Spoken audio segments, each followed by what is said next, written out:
بسم الله الرحمن الرحيم والصلاة والسلام على أشرف المرسلين إن الحمد لله نحمده ونستعينه ونستغفره ونستهديه ونعوذ بالله من شرور أنفسنا ومن سيئات أعمالنا من يهده الله فهو المهتد ومن يضلل فلن تجد له وليا مرشدا. السلام عليكم ورحمة الله تعالى وبركاته. Nous avons vu auparavant que le Coran est un festin de Dieu et que nous devons essayer de répondre à l'invitation de Dieu de mieux que nous pouvons. Et que le Coran, c'est la corde qui nous lie à Allah subhanahu wa ta'ala. C'est la lumière qu'Allah subhanahu wa ta'ala nous a offert. Nous avons dit que nous devons essayer d'avoir un rendez-vous quotidien avec les paroles d'Allah subhanahu wa ta'ala pour espérer son accompagnement ou sa compagnie. Nous avons vu aussi ensemble que la ilaha illallah est la clé du paradis. On a vu que toute personne qui dit la ilaha illallah sera protégée, préservée, sauvée de l'enfer. Nous avons compris tout cela, donc nous essayerons, Inch'Allah, de s'y tenir pour être parmi les gens qu'Allah subhanahu wa ta'ala aime et les considère comme des intimes. Nous allons, si Dieu le veut, ensemble, voir ensemble Al-Istighfar. Al-Istighfar est une notion très importante. D'ailleurs, notre Seigneur nous dit « Ô mes serviteurs, vous commettez des péchés de jour comme de nuit, et moi je pardonne tous les péchés. Alors, implorez mon pardon, je vous pardonne ou je vous l'accorde. » Donc notre Seigneur, Azza wa Jal, il nous annonce et il nous dit que nous péchons, nous commettons des péchés, des fautes, des erreurs, parce que nous sommes des êtres humains, nous pouvons oublier, l'oubli, nous pouvons se tromper, nous pouvons fauter, nous pouvons pécher. Et lui, il est là pour tout pardonner. Avant d'avancer, je vais voir avec vous la sémantique de cette formule, de al-istighfar, de ce mot. Alors, al-istighfar, dans la langue arabe, lorsque là il y a le sa et le ta, ça exprime la demande de quelque chose. Et après, il y a le radical rafara. Alors, et là on va voir ensemble la beauté de la langue arabe. Le radical rafara veut dire dissimuler, cacher. Le contraire, c'est divulguer et faire un déshonneur à une personne, montrer ses péchés publiquement. Allah subhanahu wa ta'ala, il dissimule, il cache et il efface. Il pardonne les péchés. Et c'est ça le sens de l'istighfar. Nous demandons à Allah subhanahu wa ta'ala, c'est une demande, nous demandons à Allah subhanahu wa ta'ala de cacher nos péchés et en même temps de les effacer et de les pardonner. Vous savez que nous avons des anges qui écrivent nos actes, bien les bons actes et les mauvaises. Et l'ange qui écrit les mauvaises actions, il a l'ordre de ne pas écrire tout de suite. Il doit attendre des heures avant de l'écrire. Il attend quoi? Il attend notre demande de pardon.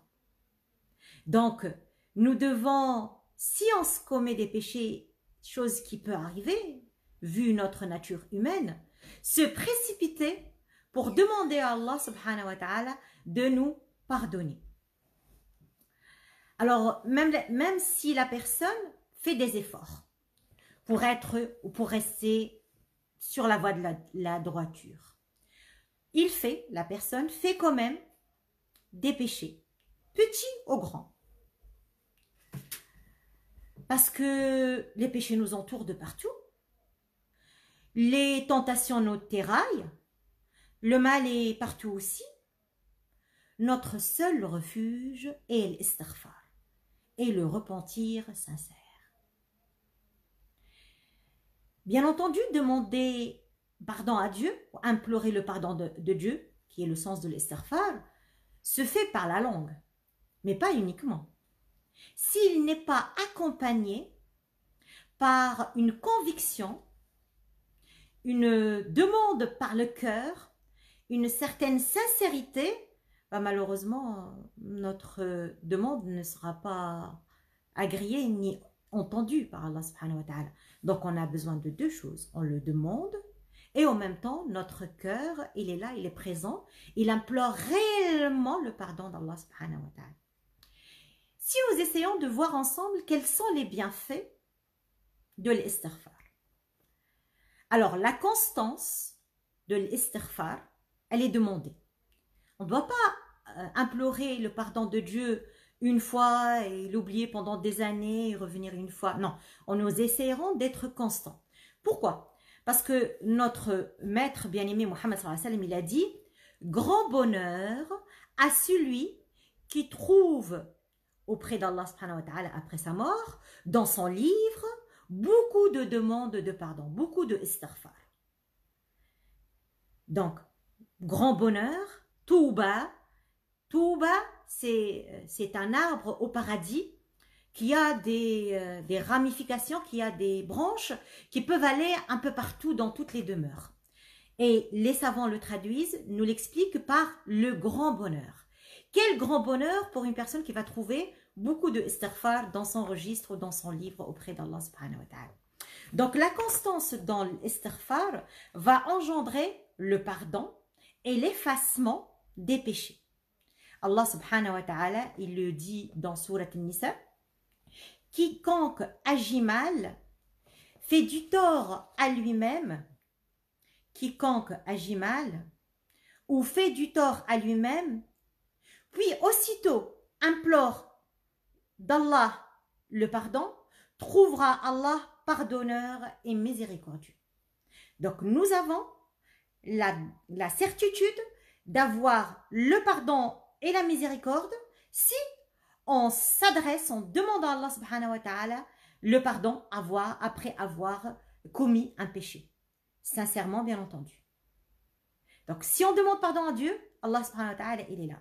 Et rappelez-vous, lorsque le diable, il a promis, ou il s'est engagé à essayer de détourner l'homme, l'être humain, le fils d'Adam, de la voie de Dieu. Et Allah subhanahu wa ta'ala lui a dit, mais sache qu'à chaque fois que mon serviteur me demande pardon, je suis là pour lui pardonner.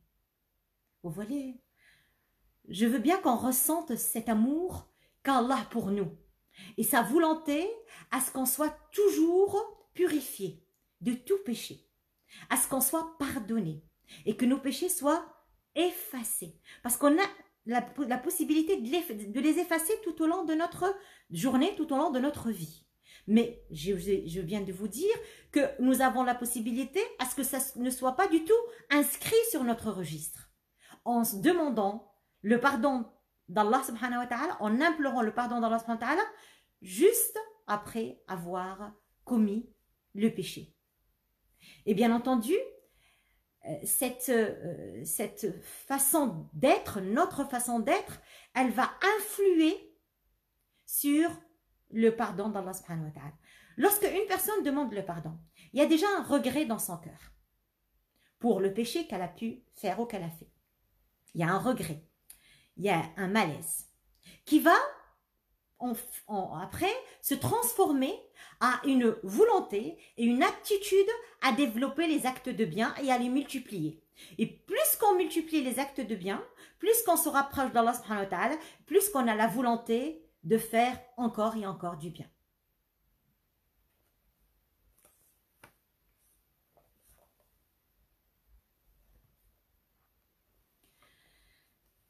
Alors, le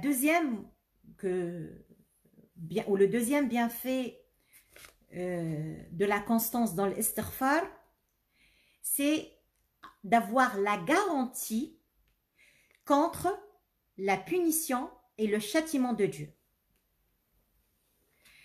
Et il repousse à l'istighfar le fléau et les désastres, les problèmes, et il dissipe les épreuves et les difficultés. Donc, l'istighfar est une garantie. Alors, parce qu'Allah subhanahu wa ta'ala, il nous dit dans un verset coranique que Allah n'est point tel qu'il les châtie alors que tu es au milieu d'eux. Au milieu d'eux. Et Allah n'est point tel qu'il les châtie alors qu'ils demandent pardon. Dans Surat Al-Anfal, verset 33. Qu'est-ce que ça veut dire? Allah subhanahu wa ta'ala, il dit, jamais je vais châtier, je vais punir. Jamais je vais punir ta communauté tant que tu es vivant parmi eux.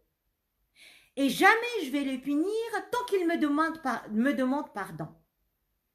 Le Hassan al-Basri, il dit, on avait deux garanties. Du vivant de notre maître bien-aimé Muhammad sallallahu alayhi wa sallam. Mais après son départ, après son décès, il nous reste une garantie. La garantie de istighfar, la demande de l'istighfar.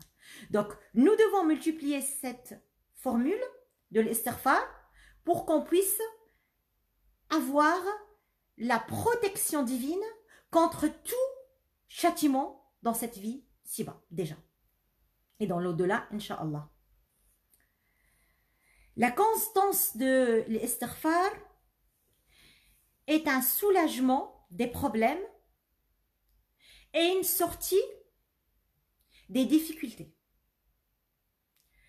Soulagement des problèmes et sortie des difficultés.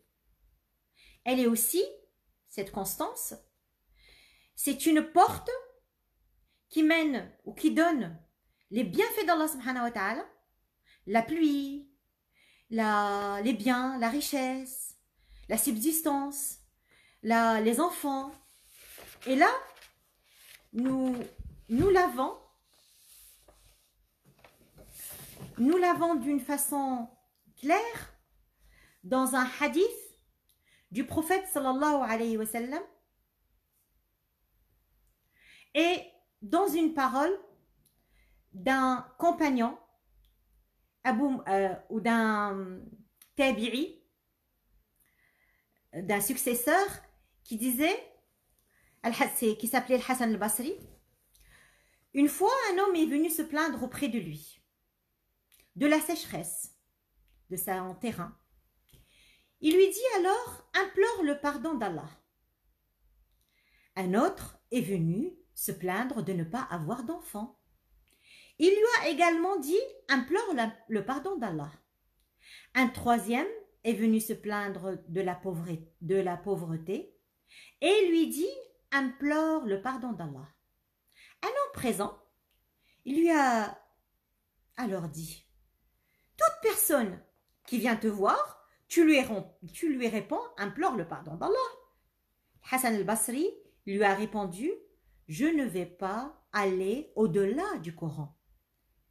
Puis il lui a récité un verset de sourate Nuh qui dit فَقُلْتُ اسْتَغْفِرُوا رَبَّكُمْ إِنَّهُ كَانَ غَفَّارًا يُرْسِلِ السَّمَاءَ عَلَيْكُمْ مِدْرَارًا وَيُمْدِدْكُمْ بِأَمْوَالٍ وَبَنِينَ وَيَجْعَلْ لَكُمْ جَنَّاتٍ وَيَجْعَلْ لَكُمْ أَنْهَارًا.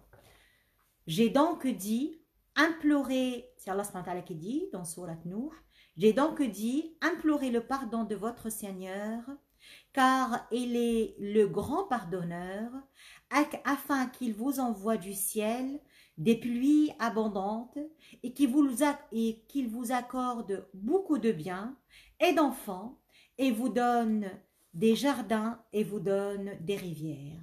C'est dans sourate Nuh, versets 10 et 12. Malheureusement, on est obligé de se quitter maintenant, mais je continuerai avec vous, Inch'Allah, la semaine prochaine, le sujet de l'istighfar. Parce qu'il y a encore beaucoup de choses à dire là-dessus. Salam alaikum wa rahmatullahi ta'ala wa barakatuh. Inch'Allah que Allah subhanahu wa ta'ala fasse en sorte qu'on soit parmi al-mustaghfirina wal-mustaghfirat. Assalamu alaikum wa rahmatullahi ta'ala wa barakatuh.